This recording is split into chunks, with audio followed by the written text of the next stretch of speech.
Rumi explains that he has been learning Quaternion for a month and that his spirit zone lasted a perfect 4 seconds.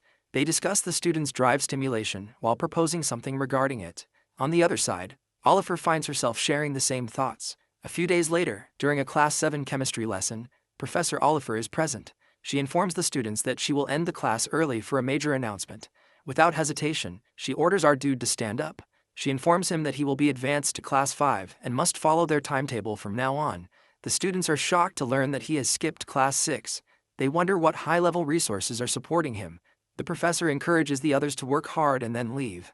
However, one of the girls objects to him skipping a class. She questions the professor about advancing someone who knows nothing about magic. The professor begins to reconsider whether the decision is truly fair. She then turns to our boy and urges him to be honest. While having dark thoughts about people regarding him, he still admits that he does not know any spells, which surprises the professor. Despite this, she explains that spellcasting is not a requirement for Class 6, so he is still eligible to move to Class 5. However, another student stands up while refusing to accept what he sees as favoritism. He reminds the professor that she has previously stated that the spirit zone is not the only requirement for magic. Since Shirone cannot do anything else, he challenges him to demonstrate at least one spell. If he succeeds, the student will back down. Confident in his own abilities and grades, he warns that if the advancement proceeds, the student council will hold a meeting. The professor understands the frustration of the other students, but she insists on discussing the matter with other professors. Later, as she sits alone, she reflects on how the students have become arrogant. She considers their reaction a protest against unfairness driven by emotion. Just then, Maria enters the room. Curious, she asks what has happened. Maria responds, eager to share something that has just occurred. Maria tells the professor that the other students are bullying him from 1 week. They start talking behind his back, but later, they begin speaking in front of him as well, which affects his studies a lot. She witnesses everything with her own eyes while seeing how they continuously bully him. Professor Oliver thanks Maria and tells her that she will handle this matter by herself. Meanwhile, Shirone reads a book stating a fact in Conversations with Great Scholars, where Torquilin, a biologist, mentions that 6 hours of sleep is adequate for a human being. However, he only gets 4 hours of sleep during school. Another scholar discusses his achievement as an accomplished scholarship by the sleep time, but he reminds him that he was not a human but a teenager who never stopped even during sleep.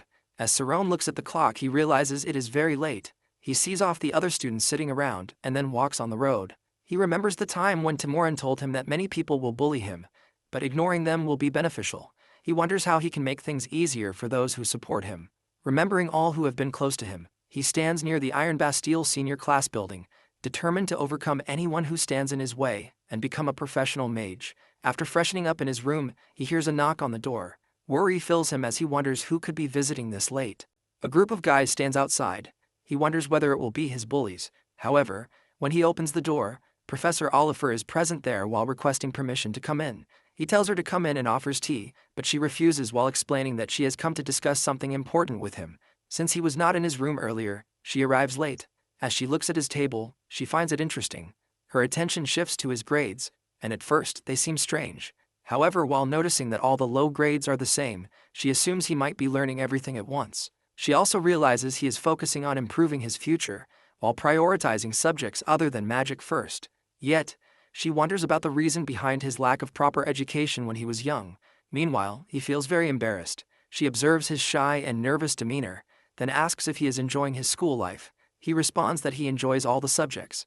When she inquires about the bullying, he insists that he is completely fine and asks her not to worry. She urges him to be honest, but he maintains that he is unaffected and unable to make any friends in the class. However, it does not bother him at all.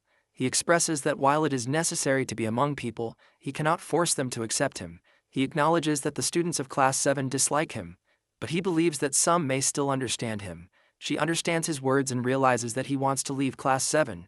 Later, during the meeting with the professors, she holds a book in her hand and expresses her intention to conclude the early advancement of Shirone.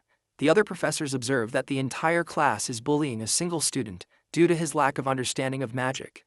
In the meeting room, they also recognize that many students struggle to advance their skills, which might be the reason for their behavior toward him. They acknowledge the need for advancement and agree to move students to the next class. One professor believes he will graduate in the next 4 years, which would be beneficial for the school. However, Thad disagrees and does not share a positive view on the matter. When the headmaster asks for his reasoning, he explains that while the boy is undoubtedly skillful, he cannot perform magic. He also refuses to ignore the students who are protesting against this decision. Professor Oliver defends him while stating that he is intentionally refraining from practicing magic to acquire other skills, and this does not affect his study habits. Thad, however, accuses her of favoritism, while arguing that other students are equally knowledgeable. He insists that if only one student is considered for advancement, the others will feel neglected. Sienna counters his argument while asserting that jealousy should not be a reason to ignore a student's progress. Their disagreement escalates into a quarrel. The other professors perceive both of them as extreme mages. As the tension rises, the headmaster intervenes while ordering them to stop and sit down. He acknowledges the logic behind both perspectives and stresses the importance of preventing conflicts among students. After careful consideration, he informs them that he has a proposal. The next morning, a group of students gathers and heads toward the assembly hall. On the bulletin board, they notice an announcement for the advancement test. It presents an opportunity for Class 7 students to take the test, and those who succeed will be promoted to Class 5. As they process the information, some discuss teleportation, a skill required at the next level. They perceive it as extremely difficult and worry about the potential risks involved. Many express doubts about passing the test. Meanwhile, Shirone arrives and glances at the bulletin board. His eyes settle on the requirement while realizing that mastering teleportation is essential for the test. The Class 7 outcast incident gains significant attention throughout the school. In the evening, on the advanced class bulletin board, students from higher classes discuss how the situation is unfolding once again in Class 7. Some mention Shirone while acknowledging that he cannot perform magic, but they also recognize that Class 7 does not teach magic. Many assume that jealousy is the root cause since he is associated with Amy. Meanwhile, Amy learns that Shirone is being bullied. She finally realizes that this is the reason for his distant behavior. Sariel also considers Class 7 immature while recalling her own past experiences with similar issues. As Amy turns to leave, determined to find Shirone, Sariel questions her intentions. Amy explains that she wants to ask him why he has been avoiding her while suspecting it might be because the other students constantly see them together. Sariel stops her while questioning whether she has lost her senses. She tries to dissuade her while insisting that approaching him will only make things worse. However, Amy refuses to listen and remains resolute in her decision. Sariel warns her not to act recklessly while fearing that her actions will negatively affect him even more. Despite knowing that their relationship is not romantic, Amy remains puzzled about why he continues to avoid her. Sariel shifts the conversation to the advancement test, while noting that teleportation will be difficult for the students to learn. Amy, however, sees this as an advantage for Shirone while believing that its complexity makes it even more dangerous for those without prior magic training. Sariel suggests that Amy teach him teleportation while arguing that it would be beneficial for both of them. However, she struggles to find time to help him. Ultimately, she decides that if he cannot learn teleportation on his own, then he don't deserve to be with her. It is dark and late at night. No one is outside the school buildings, and the wind blows through the silent night. Suddenly, Amy appears determined to meet Shirone. She is ready to help him, believing that she is partly at fault as well. Jumping onto a tree, she swiftly enters his room through the window. She has already decided to make him beg for her help. Meanwhile, he sits reading a book when, from behind, a girl wrapped in a shawl suddenly appears. Shocked, he turns and asks who she is. Without hesitation, she pushes him to the ground while threatening to wring his neck. Demanding an explanation, she questions how he dares to ignore her. Nervous, he struggles to respond. At that moment, Professor Oliver, who is also in the room speaking with Shirone, observes the situation and wonders if it is Amy. She curiously asks if Amy always flies into his room at night. But Amy quickly denies it, while insisting that the professor is misunderstanding the situation. The professor reminds her to lower her voice, warning that others might hear. Then, she questions whether this is the reason Amy has been avoiding him at school. Amy denies ever coming to his room before, explaining that she only wants to know why he has been ignoring her. Turning the conversation, she asks what the professor is doing there. The professor explains that due to the tense atmosphere in the class, she decided to discuss the test with Shirone privately. Shirone offers Amy tea, and she finds its aroma pleasant. She takes a sip before questioning him about humiliating her, to which he apologizes. She then asks why he never told her about being bullied. Before he can answer, the professor instructs them both to sit and listen carefully to the discussion about the test. As they sit together, sipping tea, our boy is all nerves while wondering how he ended up in this situation. On the other side, Amy expresses her concerns to the professor while questioning whether testing for teleportation is too dangerous for students who have never practiced magic before. The professor explains that the headmaster has made this decision for specific reasons. Amy begins to realize that he is playing a dangerous game. She explains that teleportation is a type of light magic, which is quite different from other spells. Shirone, while recalling his studies, mentions that he learned about it while studying the theory of protonization, which explains how light moves at incredible speeds across the universe. She confirms that nothing can surpass the speed of light and explains that teleportation spells rely on this principle. Curious, he asks if a person's body transforms into light during teleportation. The professor reassures him that even beginner students can perform it successfully. She further explains that the speed of light is categorized into 4 types, and among them, quasi-light speed is crucial for teleportation. Once a person teleports, residual light particles remain in their body. Shirone suddenly realizes that mastering the skill is not the real challenge, and it is controlling its impact that poses a problem. Now he understands why teleportation has been restricted within school grounds. Meanwhile, Amy notices that he is entirely focused on the professor while seemingly ignoring her. She begins to wonder whether the professor has always been this friendly toward him, especially when introducing such a dangerous test. Shifting the discussion, she suggests that he should practice teleportation in a place free from obstacles. When he asks where such a location exists, she advises that the air would be the safest place to attempt it. By this place, Amy means the teleportation training grounds, on the pathless bridge suspended 1,000 meters above the ground. Professor suggests an idea to Shirone, which is crossing from one peak to another. He sees that the place is free of obstacles, but if he falls from the bridge, he will not survive. Amy also points out that it will be extremely difficult for the students of Class 7 to reach the other side. The professor explains that the student who travels the farthest will pass the test. She assures them that this is only a Level 1 testing ground, designed to be completely safe. However, the real issue is that Shirone will become the primary target of the other students. Despite this, he is prepared to take the test. Yet, the idea of facing everyone alone does not sit well with him. Doubt creeps into his mind as he wonders whether he should even participate. Sensing his hesitation, the professor reveals that she has already placed him in Class 5. Acknowledging her role in his current predicament, she sincerely apologizes while promising to guide him personally. Amy, puzzled and jealous by the situation, demands an explanation for everything. The professor explains that she is responsible for conducting the test, but Amy is unwilling to let Shirone be taught by her. She argues that since the professor is a judge, directly instructing him could cause problems if anyone finds out. To prevent any issues, she decides to train him herself. Confident in her abilities, she insists that she can easily teach him for the Level 1 test.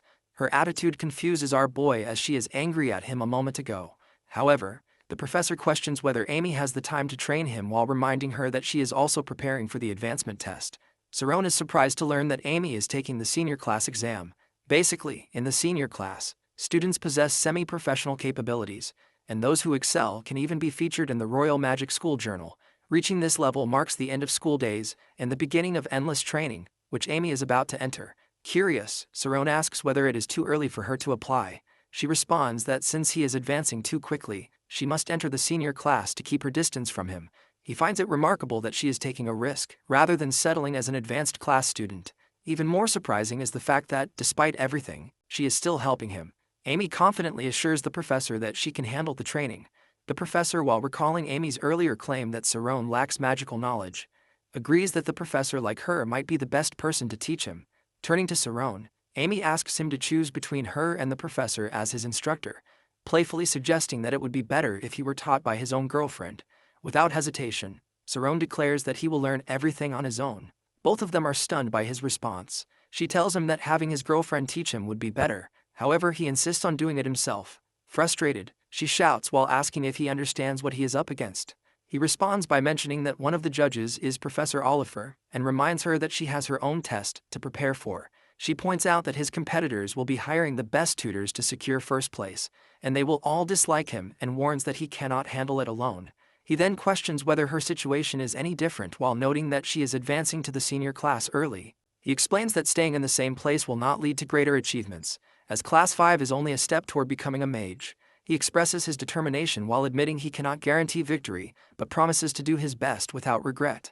Hearing this, the professor acknowledges his resolve and decides not to interfere. Before leaving, she reminds him that all students, including him, are welcome to seek guidance from her. He appreciates the support she offers, and she hopes he can resolve his issues in the meantime. She then addresses Amy while warning her not to enter into the boys' domains again, though she will overlook it just for the night. Amy agrees, relieved that she is safe. For a moment they sit there awkwardly, but then Amy decides to leave as well. Before she can leave, he stops her and thanks her for thinking of him. She then questions why he has been avoiding her while suggesting that he should have told her he was being bullied. She reminds him that it is not just about him and asks if he was embarrassed. He admits that he did not want their relationship to become more distant. Flushed, she starts to believe that he truly likes her. He clarifies that he actually looks up to her. When he first arrived, he saw her name at the top of the class and decided to catch up to her.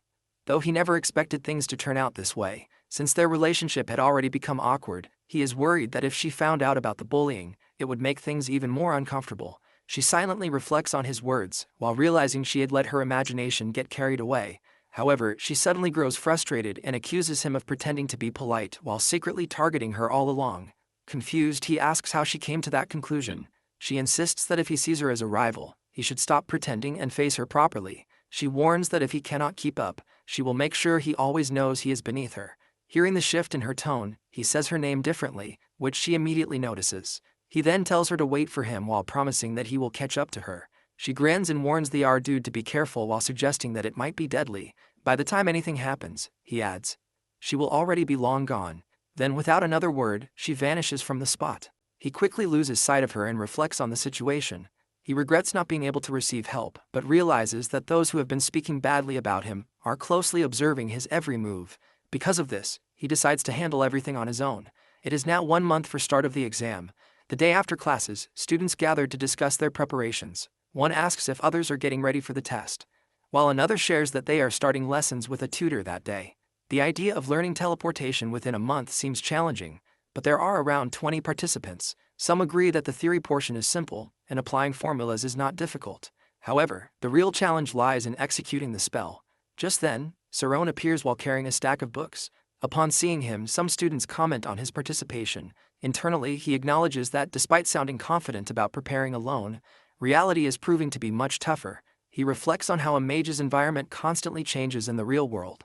Understanding topography is essential, especially for teleportation, as the technique requires adapting to different conditions and adjusting calculations accordingly.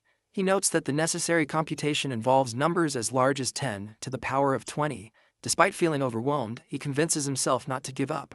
He reasons that the school would not set an impossible test.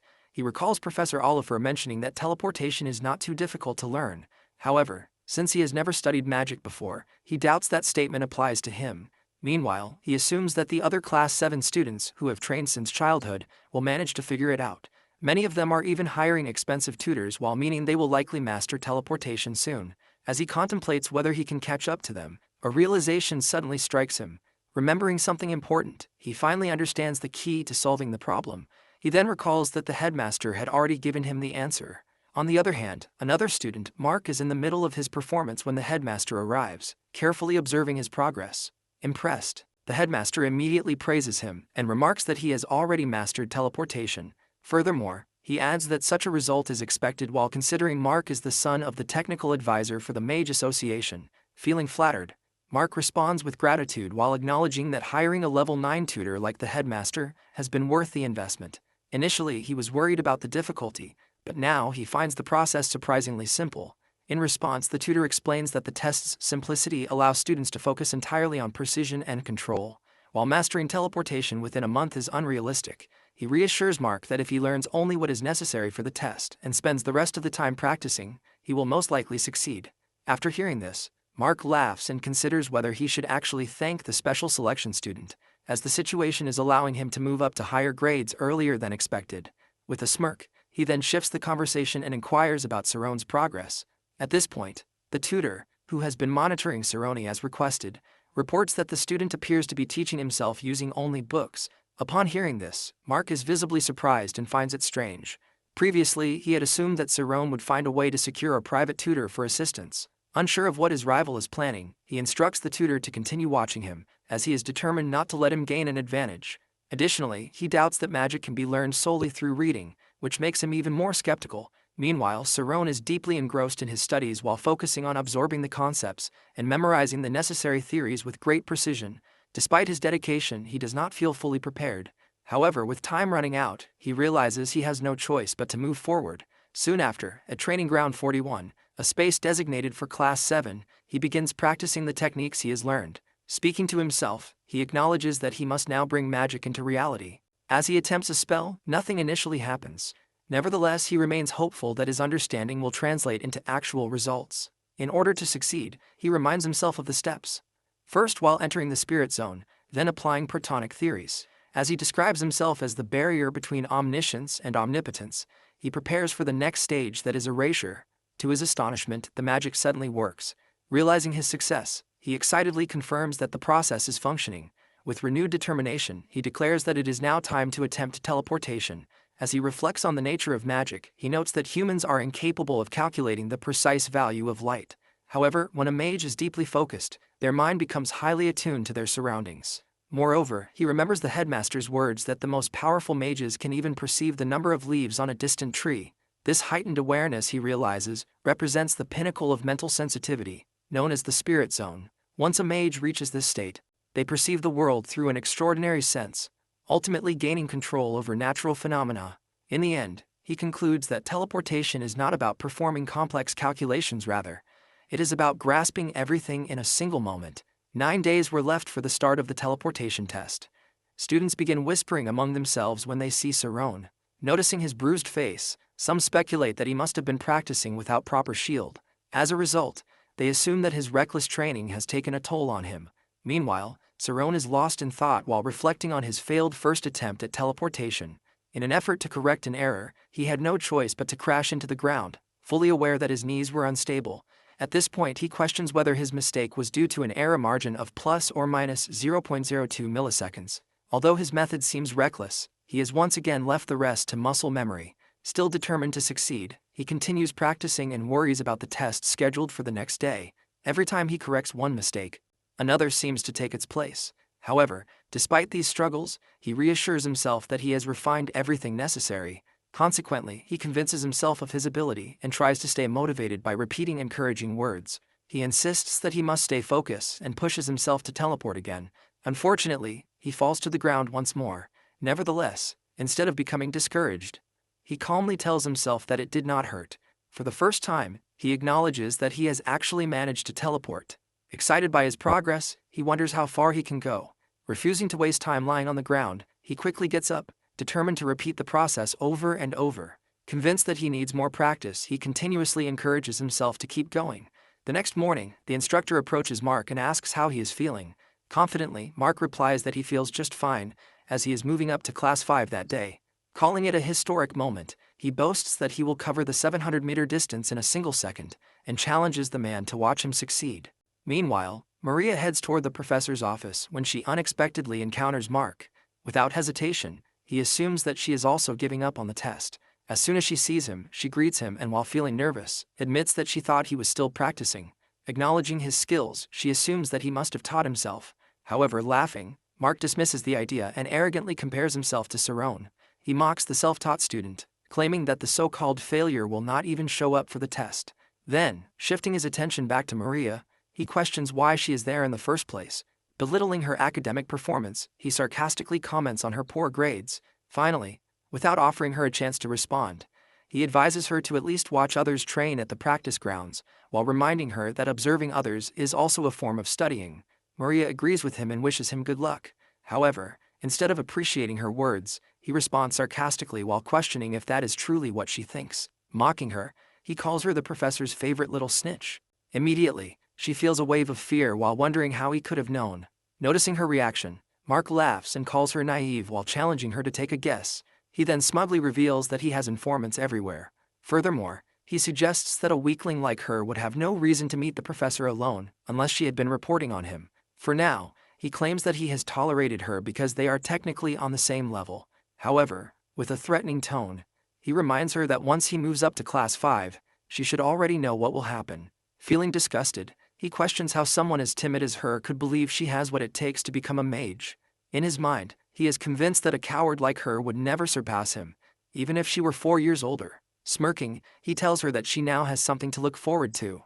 Overwhelmed by his words, she starts crying. Afterward, Mark heads to the classroom, where he immediately asks if everything is ready. A boy assures him that 2 of them will focus on Shirone from the very beginning, while the other 2 will provide cover. This way, Shirone will have 2 possible ways to be eliminated. Pleased with the plan, Mark strategizes while pointing out that since each turn covers 10 meters, he expects Shirone to be taken down within 10 turns at most. The boy agrees and then asks if Mark will keep his promise once the job is done.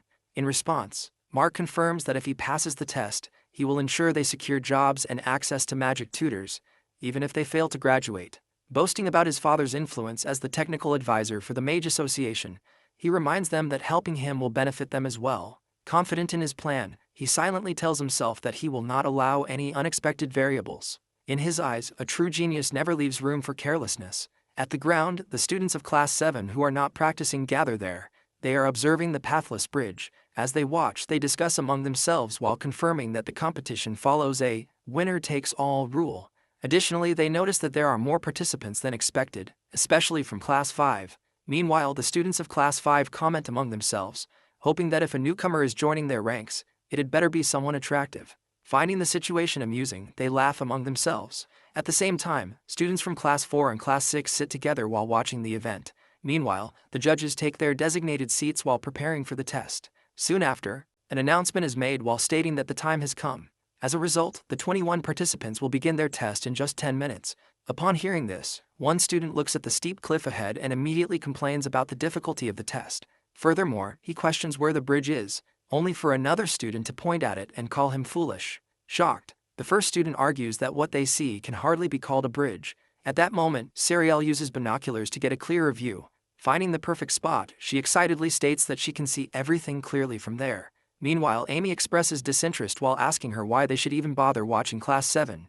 She insists that they have better things to do. However, she dismisses her while explaining that supporting one's boyfriend is important for maintaining a good relationship. Still unconvinced, Amy replies that in a competition like this, the winner wins and the losers lose, so there is nothing to support.